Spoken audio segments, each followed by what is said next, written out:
नमो बुद्धाय. जय भीम मित्रांनो, आज आपण नागपूरच्या दीक्षाभूमी या परिसरामध्ये आज या दीक्षाभूमी परिसरामध्ये आज मुंबईवरून थेट मुंबई ते नागपूर गाठून आज इथे आपल्याकडे मान्यवर मॅडम सुद्धा आलेले आहे. आज मोठ्या संख्येने इथे आलेले आहे. आपल्या परिवाराला घेऊन आले. काय सांगणं त्यांचं जाणून घेऊया, थेट त्यांची वार्ता करूया. मॅडम आपला परिचय सांगा, तुमचं काय सांगणं. नमो बुद्धाय. डॉक्टर बाबासाहेब आंबेडकर. आज आम्ही इकडे सर्वजण, माझं नाव सुजाता कांबळे. आज आम्ही मुंबई ते कोल्हापूरवरून सर्वजण फॅमिली आमची सर्वजण आलेलो आहे अभिवादन करायला दीक्षाभूमी नागपूरची. बघून समाधान झाले, मन प्रसन्न वाटले. डॉक्टर बाबासाहेब आंबेडकर आम्हाला तिथं मिळाल्यासारखं एकदम मनाला प्रसन्न वाटलेलं आहे. सुंदर वातावरण आहे. जय भीम. आपल्याशी कांबळे मॅडम जुडल्या होत्या.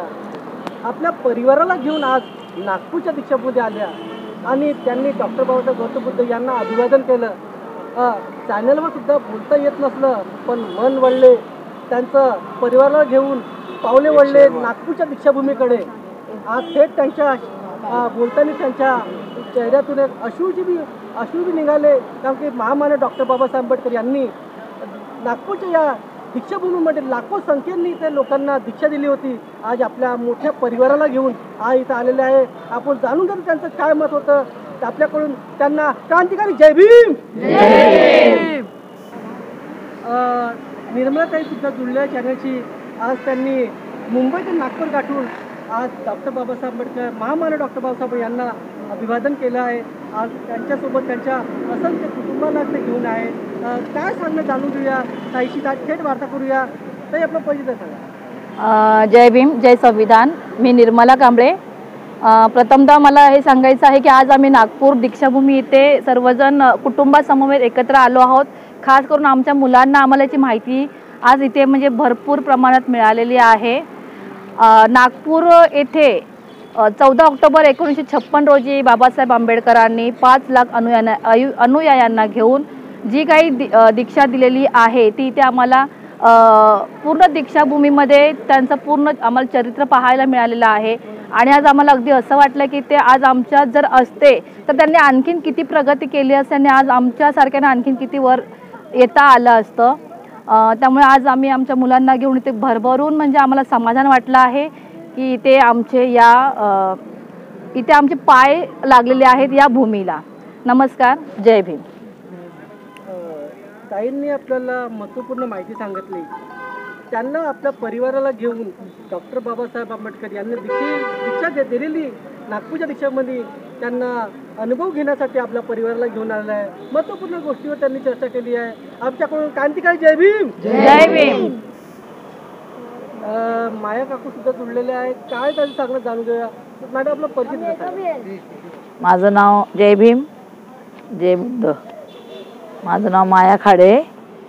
आम्ही सगळं मिळून सर्व परिवार मिळून दीक्षाभूमीला भेट दिली.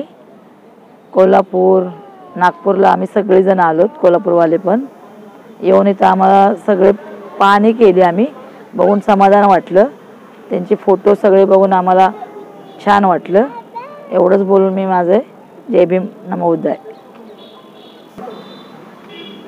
मान्यवर साहेब त्यांचं काही विशिष्ट सांगणं आहे तर आपला परिचय सांगा.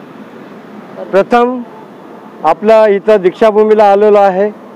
आम्ही मुंबईवरून आलेलो आहे, गोवंडी या स्थानकावरून. नाव सांगा. आणि माझं नाव प्रभाकर मुकुंद कांबळे.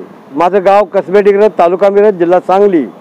आणि इथं आल्यानंतर एवढं प्रसन्न वाटलं. आता काय ते सांगू. जर मला एवढंच मला म्हणायचं आहे की ताजमहल, एक शेर बोलतो, लक्षात घ्या. ताजमहल अगर प्रेम की कहानी है, लक्षात घ्या, ताजमहल अगर प्रेम की कहानी है तो 14 अप्रैल भी एक शेर की कहानी है. जय भीम. जर का माझ्या भीमाचे आयुष्य शतकाच्याही पार असते, शतकाच्या म्हणजे 100 वर्षाच्या पुढे, म्हणून परत मला बोलायचं आहे. जर का माझ्या भीमाचे आयुष्य शतकाच्याही पार असते तर आज प्रत्येक बहुजनाच्या घराला सोन्याचं दार असतं, सोन्याचं दार असतं. जय भीम. जय भीम.